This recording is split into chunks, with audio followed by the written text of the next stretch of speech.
Arrays also have a shift method. This will remove the first element of the array, unlike pop method, which removes the last element. So we have an example here. A variable numbers assigned to an array that has an element 1, 2, 3.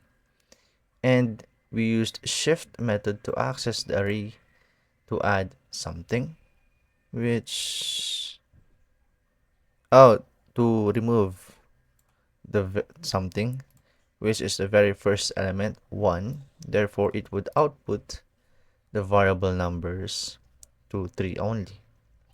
So directly below your numbers array, declare a variable called shifted.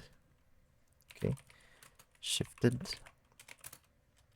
and assign it to the result of calling shift on the numbers array. Numbers shift. Okay, so this would delete the first element.